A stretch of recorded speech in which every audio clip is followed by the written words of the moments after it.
Hi, I'm Jeff Ray, your host for Economic Outlook. Welcome to our program. We hope you enjoy the show. Please make plans each week to join us as we discuss the region's most important economic development initiatives with a panel of experts.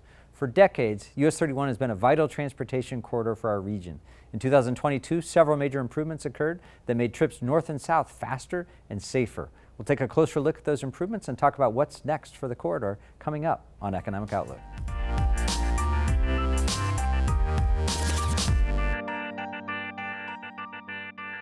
For decades, business, government, and community leaders have been advocating for improvements to the US 31 corridor, a vital transportation link for our region. 2022 saw the commencement of several critical projects and the completion of one major connection.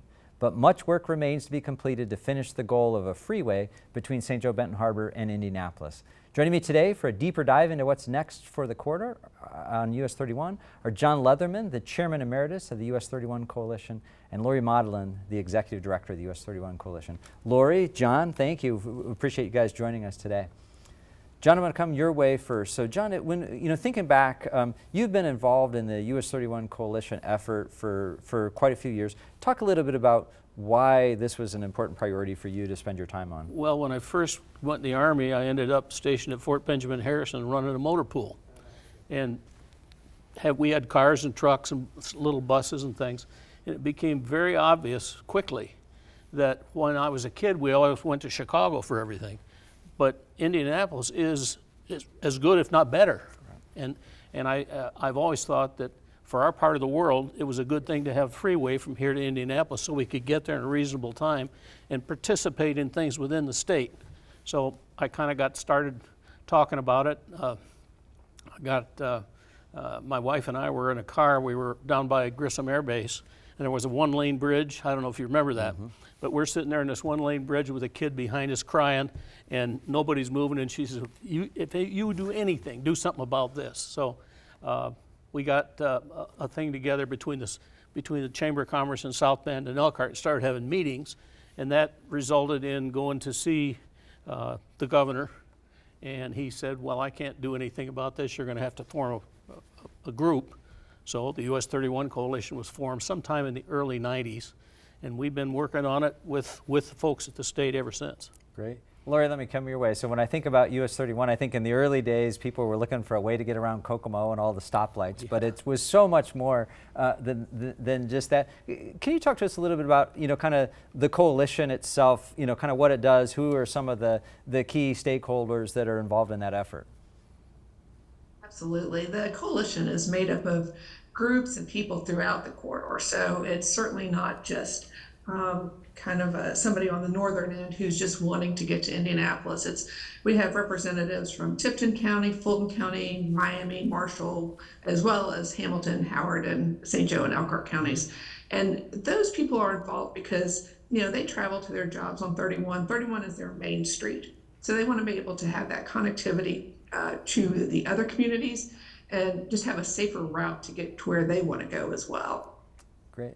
So Lori, can you maybe we'll stay with you for a second, and let's talk historical, because, boy, as we've watched in recent years, significant improvements have happened in that corridor. Can you look back a little bit and talk about maybe a couple of those major milestones or those major projects that helped get US 31 going? Absolutely. So, back when Governor Daniels came into office, a lot of studies were going on the corridor.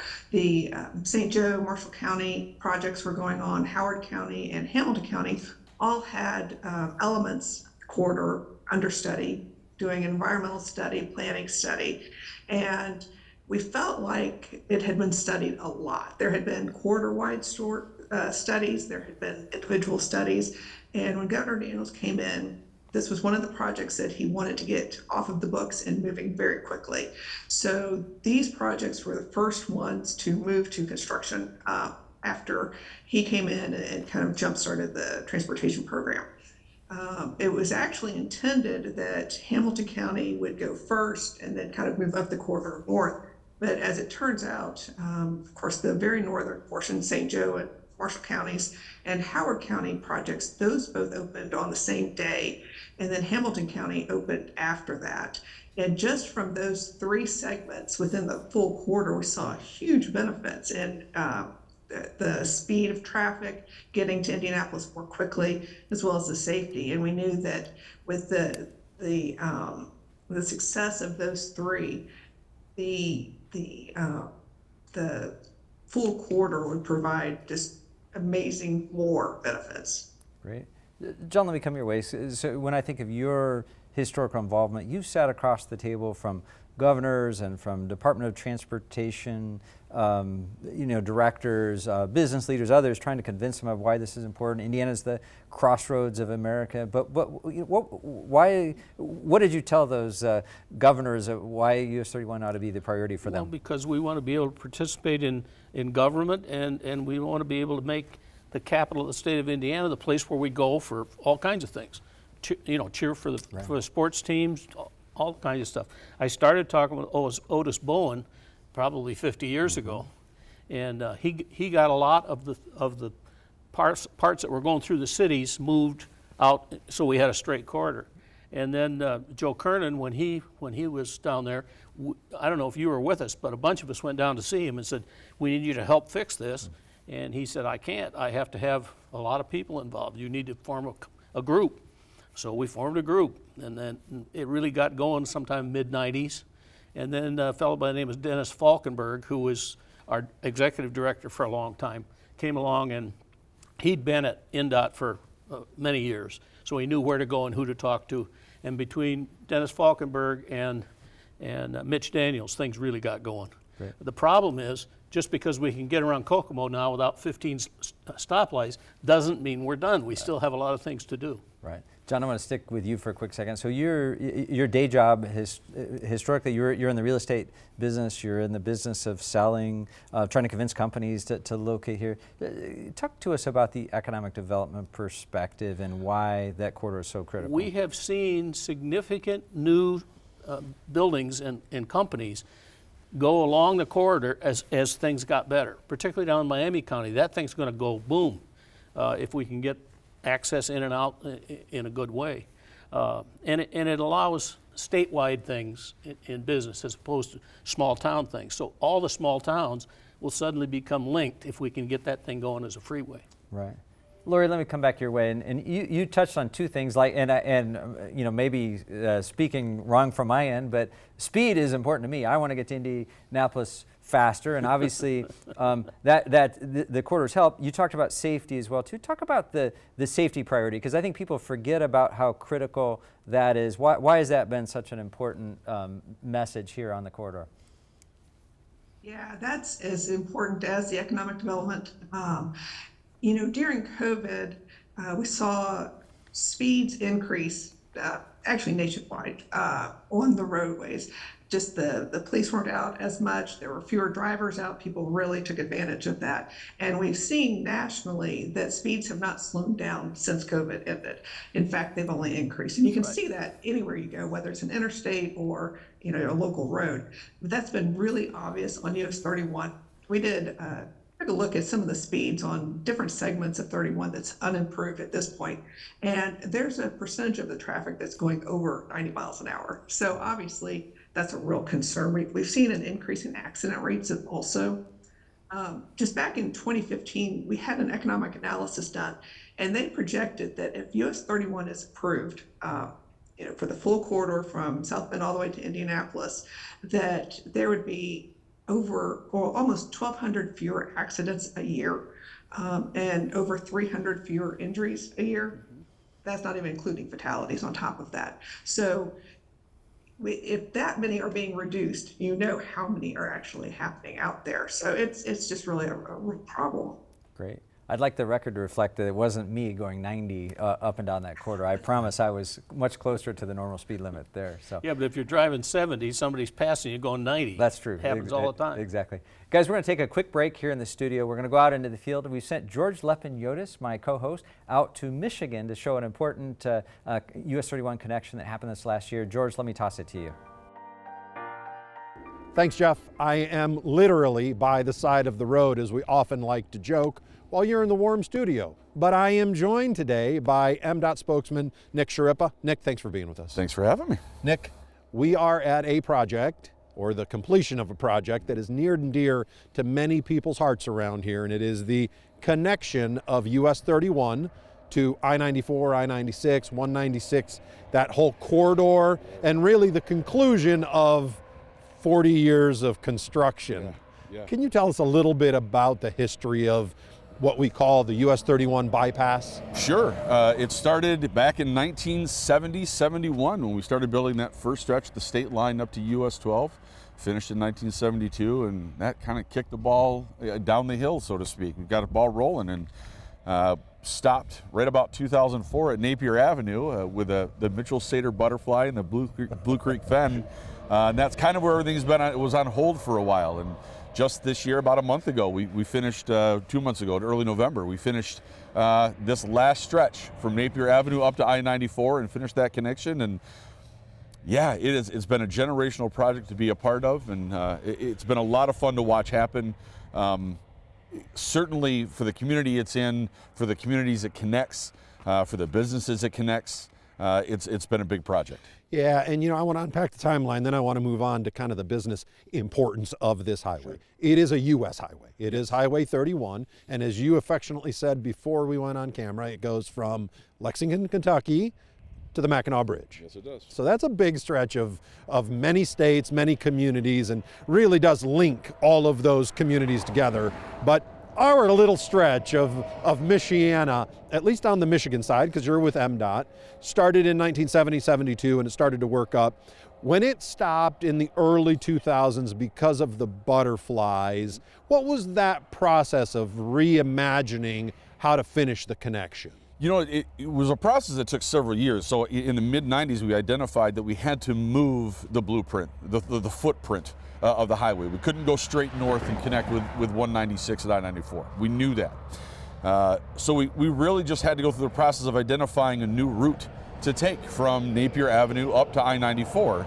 And it's not just as easy as drawing on a piece of paper and then making it happen, right? I mean, there are other people's personal property is involved, and how do we get from A to B and have the least impact possible, not just from a personal property standpoint, but from an environmental standpoint, transportation standpoint, a geography standpoint. I mean, obviously, there's hills we have to contend with and curves we have to contend with, and that all comes into play. And when you were reimagining it, you actually were thinking about some other ideas, right? And we're going to get to the funding in a second. But one of the ideas was that you knew you had some work to do to Interstate 94 in and around St. Joe Benton Harbor to expand on some interchange and make some access easier for folks. So you combine those two projects, and part of it was funding. What was your total budget for this project? $121.5 million. We'll call it $120 million for fun. And those funds came both from the federal government and the state of Michigan. Yep. And you got federal funding in part because you were also messing with 94. Yeah, so we had to find a new spot on 94 to connect this south leg of US 31, but we also wanted to make sure that the south leg and the north leg of US 31 were contiguous, so to speak. So we had to rebuild two interchanges and add a seventh lane to I-94. So if you're on US 31 coming up from South Bend and you get to I-94 and you want to keep going north on US 31, you never have to touch I-94. You never intermingle with I-94 traffic. There is a dedicated auxiliary lane from US 31 to US 31 that connects the two. I got it. And when you say US 31 to US 31, at that connection point going north beyond Benton Harbor, it is also shared, it's a shared road with 196. Right. US 31 and I-196 are contiguous up to about Holland where they split off. Yeah, got it. Now, heading back south, it connects, as our viewers know, we are the Michiana PBS station, so that is our region. It connects with South Bend and some of those other communities.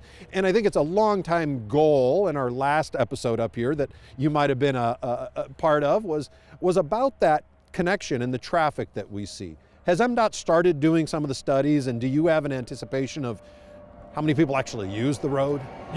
We have an idea of how many people use them now. We have an idea of what kind of vehicle numbers we have now, 5 years ago, 10 years ago. It's going to take time to really be able to look at those numbers that we get this year, next year, 5 years from now. That takes time, right? Building those data sets is something it's the long play. It's not something we can look at next year and say with any kind of definitive yes or no that it was worth it. Yeah. Empirically, it takes time. Anecdotally, we know it's worth it. Absolutely, yeah. When we thought about getting to that Napier Avenue exit, getting off at that Napier Avenue exit, some of the restrictions and limitations of that small county road. Napier's a great road, but it's just a county road. Sure. This obviously, as our viewers can see behind us, has made a massive change. So, you know, on a final thought, Nick, I know you've got other projects. You're with MDOT, so you're across the state. This has been kind of a fun project to watch develop, hasn't it? Again, generational. We don't get to build new highway like this very often. Yeah. It's been an amazing experience. More for the engineers I get to work with, right? Awesome. I get to talk about it, they actually get to build it. And to watch them light up like kids on Christmas has been a lot of fun. Well, thank you. Thank you for being with us. Thanks for having us here. Jeff, back to you in the studio. We're going to talk more about the connections that make our community better. But really, this is such a big development, and I encourage all of you to come see the final connection of US 31. George, thank you. Appreciate it. What a great look at a project, long time coming. Lori, in our break, we saw the completion of a pretty important project on the Michigan end of US 31. Driving the Indiana side of the corridor, I was there recently and saw major construction happening down near Baker's Corner and at Tipton and stuff. Talk to us a little bit about what's happening in the corridor right now from a construction standpoint. Sure. So there's 70 miles of unimproved roadway right now, and Hamilton County is working on 5 miles of that to improve it. We've got construction already completed on 236th Street, Baker's Corner, near completion there. The 276th Street interchange in Hamilton County, people may know it by the John Deere dealership. Beck's Hybrids is there as well. That was let earlier this year, so it will be completed very soon. Then we've got from State Road 38 all the way to 276th Street. So pretty much all of Hamilton County is going to be completed to freeway standards by 24-25. So that's really exciting. So that will be taken off of that 70 miles that we have left to do. And then in Marshall County, we have a couple of projects that are upcoming as well. And those plan to go to construction in 27. And they're going to be improving the State Road 10 US 31 interchange, as well as the State Road 110 31 interchange, and doing a bridge at 700 North in Fulton County, which is a passageway that a lot of Amish and Mennonite populations use. So that will provide a safe access for them to move from one side of 31 to the other. And then, of course, we've got the railroad overpass at Tipton County, which is underway and just an enormous project if anyone is driving down that way. And the Marshall County Railroad overpass will be starting this year. So we've got a lot going through right now. Honestly, pretty exciting to drive through the corridor and see that much happening. You know, John, as I'm driving through this, I think a little bit about this. This has been an important priority for us in northern Indiana and up throughout the corridor, going back 30, 40 years. But during that time, a lot of changes in leadership. We've had to keep it up front. Talk to it a little bit about, you know, kind of some of the key partners and what this magic formula has been for kind of the sustained success we're having there. Well, Governor Holcomb has been very helpful. And Mike Pence, when he was governor, worked with us. I suppose most of the work that got done that was obvious around Kokomo was when Mitch was here, but those guys have all been helpful. And we've been trying to be, as a coalition, helpful to them. We've got a really new good guy now as NDOT commissioner, a guy named Mike Smith, and he's working with us to try to accelerate some of this stuff up north, because I think there was an accident at 10 over the weekend, and somebody got killed, and I called him and I said, he says, I'll push it, see what I can do. We have to remember that we're in competition with probably 50 other projects around the state of Indiana, so we can't be growling and yelling at them and that kind of thing. We want to try to be helpful to them. The US 31 Coalition tries to do that, but one of our problems is everybody thinks it's done because you get around Kokomo and you're not going to all those lights. So if anybody's listening could pass on a little bit of money, we don't need millions, but we need a few $1,000s so that we can keep the folks at Big Idea who have been helping us with marketing and so forth, so we can keep them going. And if we can do that, I think we can have a positive effect. The plan that's going now is bringing all the people around the interchanges that are happening so they get their pitch, the people that live there. And we've got to remember the farmers, like in Fulton County, because they got to get over with their equipment. So we're talking about some overpasses too, just to help them keep going. But if we can keep it moving, hopefully you and I'll drive it before we're not able to drive anymore. That's right. Lori, I'm going to come back your way, and John touched on INDOT and the state and the priority. I know recently the state has been talking about kind of next phases. You talked about several projects already in the works, but we all know, I think there's, as John said, several to go after that. Talk to us about the effort that the state is undertaking now to plan for continued improvements in the corridor. The state has undertaken a study. It's called a Planning and Environmental Linkage Study, or a PEL study. And INDOT is doing the study for US 30 and US 31, two major corridors that need improvement. And what they're doing, this is really, it's a very new way of looking at a project. And so I think this is exciting that 31 gets to be one of the very first projects kind of in this system.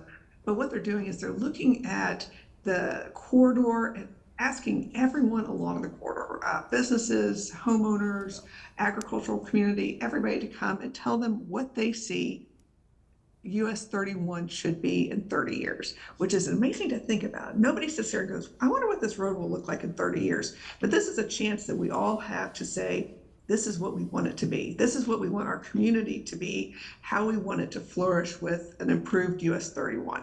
Where should access points be? Where should we put developments? Where should overpasses, as John mentioned, be? All of those things to take care of the safety issues, the economic development issues. They do have a website. It's propel31.com, and anyone can go on there and look at what they're doing. They're doing a lot of public meetings, a lot of community meetings where people can just come in and talk to them about this. So it's a pretty exciting process we're involved in, and I think we can make a really amazing 31 corridor at the end of the day. Great. Lori, I want to stay with you for a second. We're in our last 4 minutes or so. Talk a little bit about road funding in particular. So obviously we're not the only, this corridor is not the only priority for INDOT. There are priorities all across the crossroads of America to keep them. So what's the general state of, how do you fund these? Where do you get money for this? How do you plan for a big investment like we continue to need on US 31? So INDOT does receive its money from the state and from the federal government. There are state taxes and federal taxes that we all pay on our gasoline purchases. And that goes to fund the entire program, whether it's construction or operations. And, we've had a very big federal bill passed last year, which was really helpful to just getting projects moving, as well as a lot that we've done on the state level as well. We've got one of the best transportation programs in the nation, and everybody looks to us to say, how did you get that done? So all of that being said, paying for a project as big as US 31 is still a lot of money. And so we can't expect it to all happen at one time. It will be a process of doing segments of it, but we want to make sure that it continues. It's a continuous process. There's no stops and starts. That's right. And that way INDOT can fund it within their existing program. Yep. John, I want to come here. You touched, as Lori mentioned, people are coming through this process of envisioning what US 31 might look like. This changes how people function. You mentioned the farmer has to get across the road, the Amish community down in Fulton County, others. So talk to a little bit about maybe expectations for folks that are in that corridor and how they should weigh in on what's going forward. Well, I think the best thing that can happen to the small towns, in Fulton County, Marshall County, and so forth, is to have a good freeway that they can get to get out in the world. Once they have that, the world will come to them, and it'll be helpful to their people that work, to their companies, to their businesses, and it'll allow those towns to grow. I don't know if you've been over to Elkhart recently, but it's going boom. And it's because it's got access to a whole lot of different places.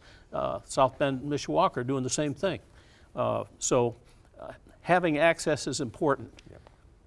I think the most important thing, though, is to keep our focus on where we want to go, be nice about it, try to be helpful to the folks at the state, and remember there's 50 other companies, Right. people all over the Yep. state that think their thing is a bit more Right. important than ours. So Yep. we want to be helpful, not nasty. Yep. Lori, as we wrap, folks who are interested in following what's going on, what best resources for them to plug in to keep up with what's happening in the corridor? So we've got a coalition website. It's us31coalition.com, and we try to keep everything updated there and put new meetings that INDOT is having, as well as the propel31.com. Those are the two main websites that I would watch, and I do. A lot of really good information out there. Great. John, Lori, thank you so much for the conversation today. I think of the proverb that people have shared that the best time to plant a tree is today, the second best time is 20 years ago.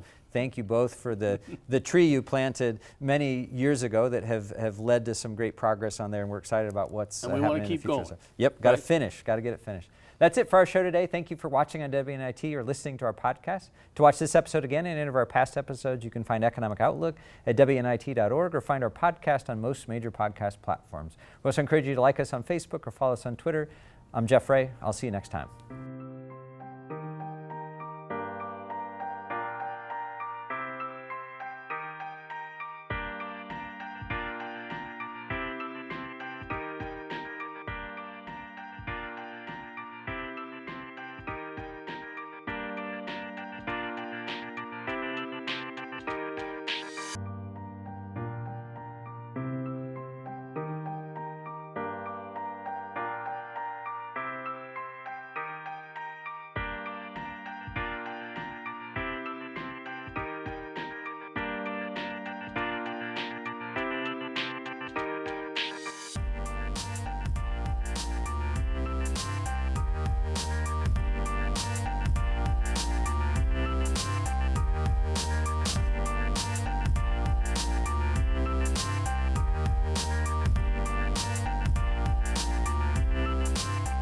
This WNIT local production has been made possible in part by viewers like you. Thank you.